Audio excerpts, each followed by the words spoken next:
Ciao a tutti e benvenuti su Mintitaro. Oggi sono molto contenta perché vi presento questo bellissimo mazzo, questo oracolo che ho comprato durante una recente visita in Giappone. Infatti si intitola Gods and Goddesses of Japan, ovvero dei e dee del Giappone.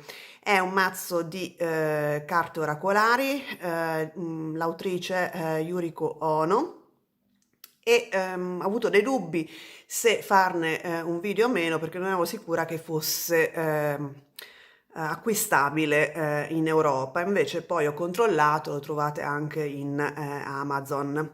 Prima di iniziare di mostrarvelo carta per carta, però mi presento per chi non mi conoscesse, sono Minty di Minty Taro, sono una cartomante, tarologa e coach di sviluppo intuitivo e mi dedico ad aiutare soprattutto chi vuole leggere i tarocchi a livello professionale con programmi sia individuali che di gruppo. E se volete delle informazioni a riguardo potete benissimo contattarmi tramite messaggio in Facebook oppure tramite email a mintitaro@gmail.com.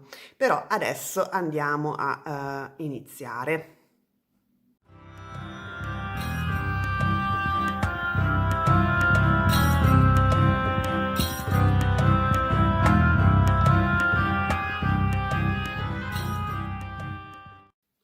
E questo è il mazzo di cui voglio parlarvi oggi. Come vi ho detto, questo è un mazzo che ho comprato una visita recente in Giappone.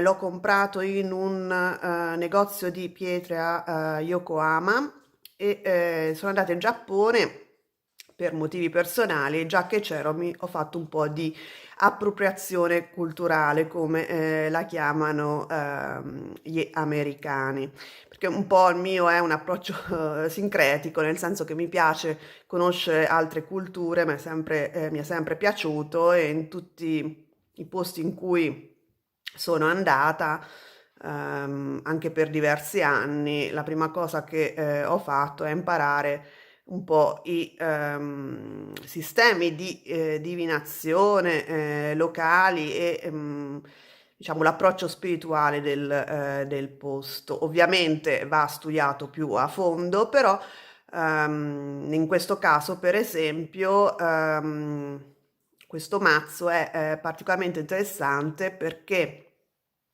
dà una prima possibilità di approcciarsi al sistema shintoista, che è una religione prettamente giapponese. Credo che si parli anche di shintoismo coreano.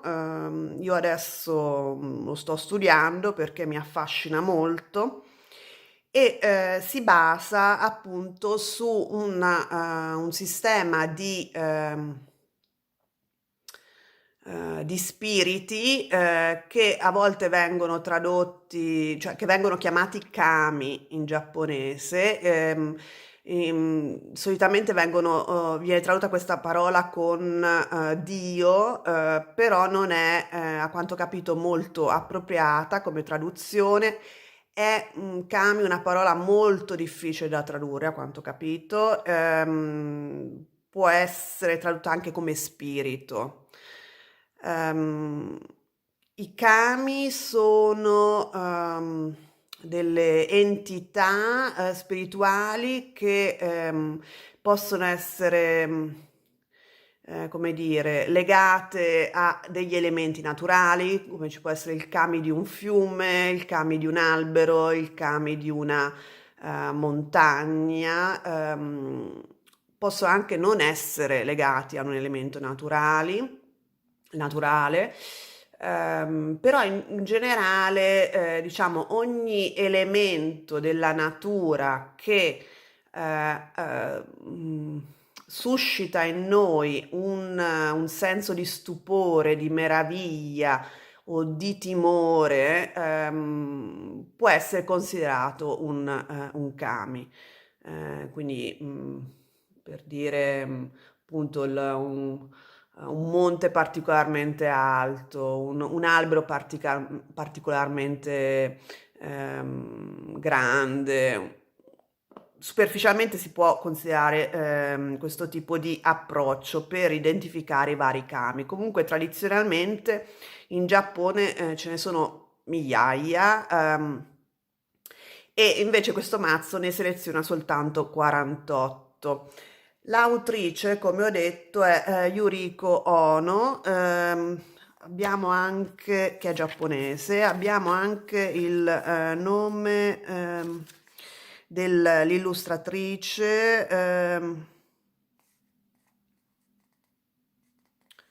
che si chiama Denali, esattamente. Ed è accompagnato questo mazzo da questo libro che è molto ben fatto, ovviamente tutto in inglese perché sono solo due versioni di questo mazzo, una giapponese e una inglese. E questo libricino è molto interessante perché spiega un po' il concetto di kami, quindi questi spiriti che non appunto appaiono in una forma fisica, sono gli spiriti anche protettori, non sempre a quanto ho capito, ma insomma in generale sì. Ehm, E praticamente spiega un po' tutta brevemente la filosofia, la religiosità legata al concetto di kami, spiega come utilizzare le carte, ehm, che si possono utilizzare anche al rovescio.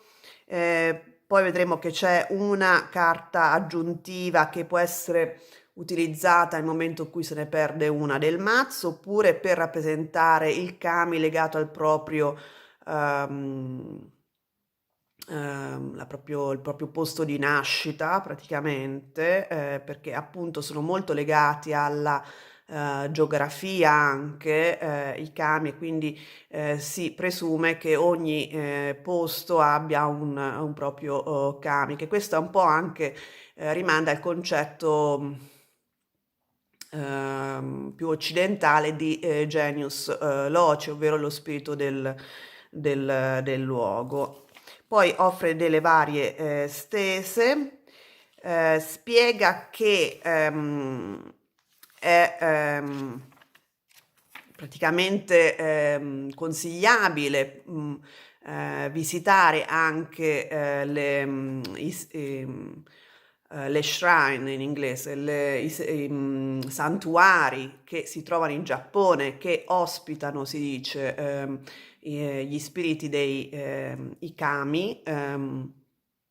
Io ne ho visitate alcune ed è più che un tempio, appunto un santuario che ospita, si dice, l'energia del kami. E secondo l'autrice, appunto, per conoscere meglio un kami sarebbe interessante appunto visitare il santuario, però se non andate in Giappone non credo che si possa fare, quindi neanche succede niente praticamente. Spiega anche cosa fare quando si visita il santuario. E poi qui brevemente spiega come è stata ispirata a fare questo libro. Praticamente sia lei che l'editore notavano tanti oracoli occidentali che si richiamavano ai vari angeli della cultura cristiana e giudaica, e quindi si sono chiesti perché non fare un mazzo appunto che invece si richiami ai kami, e quindi questa è stata l'idea iniziale. Poi lei praticamente ha fatto un lavoro di canalizzazione per capire quali kami trasformare in carte, e la stessa cosa ha fatto la disegnatrice o il disegnatore che praticamente ha comunque visitato i vari santuari per ispirarsi nel disegnare appunto la carta per ogni kami. Qui abbiamo poi la descrizione delle varie carte, il messaggio, delle parole chiave e poi anche molto carino appunto i vari santuari che si trovano in Giappone dedicati al particolare kami. Quindi è un bel lavoro molto molto curato, ecco. Questo tra l'altro è stampato in Giappone. Qui ci sono appunto le biografie sia dell'autore, dell'autrice, dell'editore, dell'illustratore e del traduttore. E questo è il libro. Questa è la scatola molto carina di cartone con anche le scritte in giapponese e queste sono le carte che sono grandi, sono molto spesse, sono anche abbastanza lucide. Direi che è adesso un po' meno di 10 magari 8 centimetri lunga, una cosa del genere. E adesso ve le mostro. Allora, sono in ordine sparso perché non sono numerate e qui nell'elenco le trovate in ordine alfabetico. Hanno questa è la carta in più, diciamo, quella che può sostituire, può, come dire, rappresentare il kami del luogo nostro di nascita, oppure sostituire una qualsiasi carta che si perde, speriamo di no. Ehm, e questo è uno dei kami che mi ispirano di più al momento, è Irani, che è lo spirito delle messi, del riso, del commercio ed ha le volpi come messaggeri. Vedete che in fondo alla carta avete il nome completo del kami in caratteri occidentali, latini, e qui invece in giapponese, perché se c'è un nome popolare per ogni kami, come in questo caso Irani, però in realtà c'è il nome diciamo più completo e secondo l'autrice va ripetuto più volte quando si approccia la carta di un kami che si vuole conoscere meglio perché diciamo ci trasmette le vibrazioni del kami.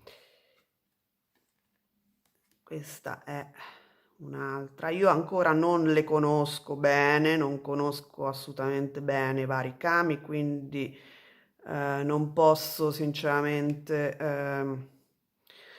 spiegarvi ognuno nello specifico. Posso dirvi che c'è un mito molto complesso all'origine dei kami principali che appunto un po' come Crono nella mitologia greca, ha dato poi origine agli altri dei, così una coppia divina ha dato origine ai vari kami nello shintoismo. E a me lo shintoismo piace particolarmente, piace molto perché è molto legato alla natura. Come abbiamo detto, è molto legato alla geografia, è molto legato alle energie di particolari luoghi. E quindi se avete l'occasione di vedere dei santuari in Giappone è una bellissima esperienza perché molti di loro sono costruiti all'interno di un giardino, di un parco, anche in città molto popolate, popolose come per esempio Tokyo. Vi immergete nella natura ed è bellissimo.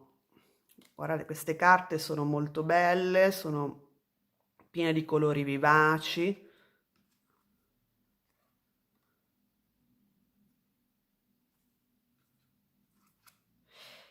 Ehm, E, poi appunto le stese potete utilizzare più o meno le solite, nel senso che per dire passato, presente, futuro, consiglio, eccetera.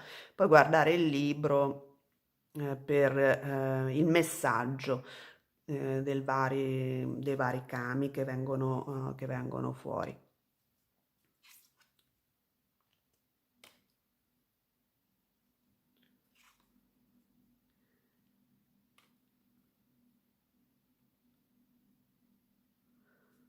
Ora, ovviamente lo Shintoismo è una religione giapponese, è legata al territorio, come ho detto, quindi i vari kami sono legati al territorio. Mi sembra che lo ribadisca anche lei nel libro, per cui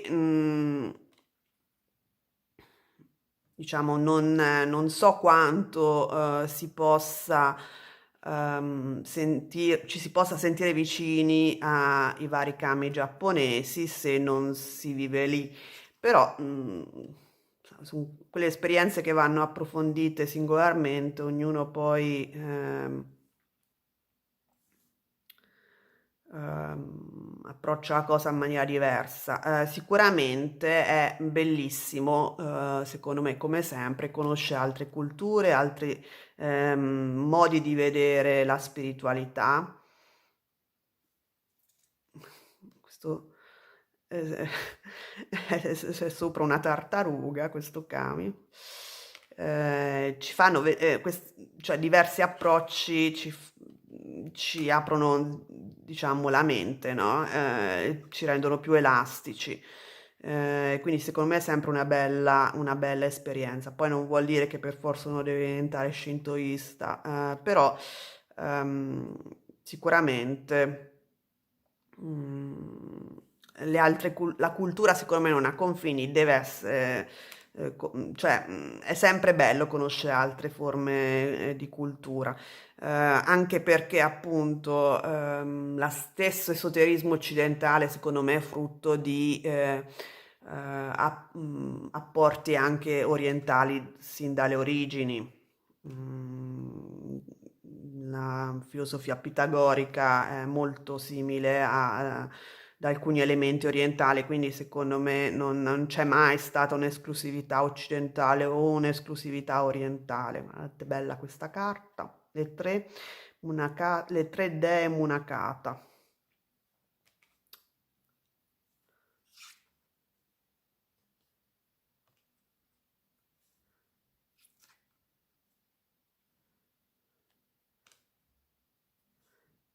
Sono dei colori bellissimi, sono anche dei bei disegni, devo dire.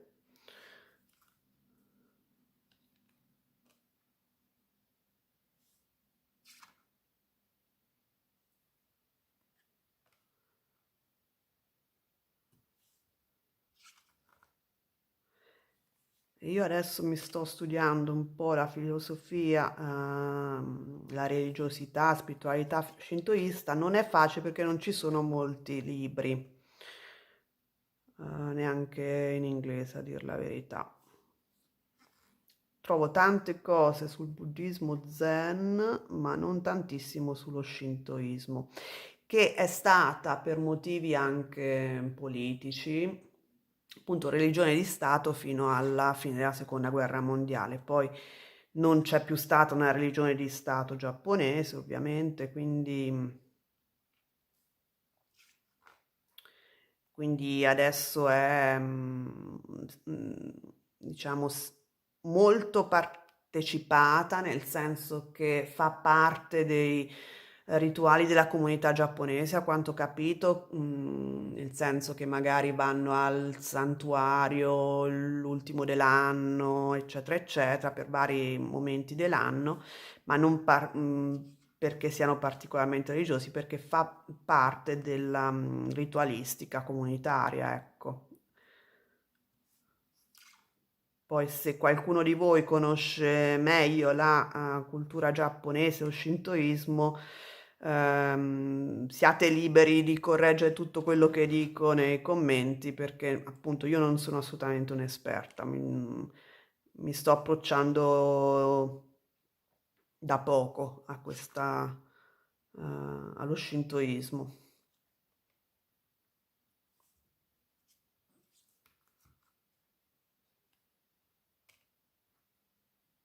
La bellina questa con la sciarpa rossa. Questa è una roccia, mi sembra.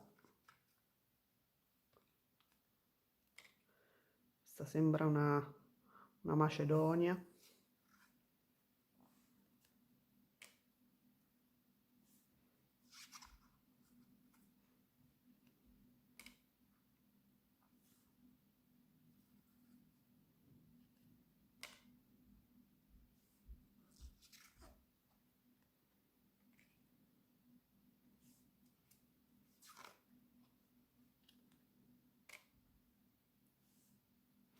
Questa sembra la maschera del teatro giapponese, almeno più o meno.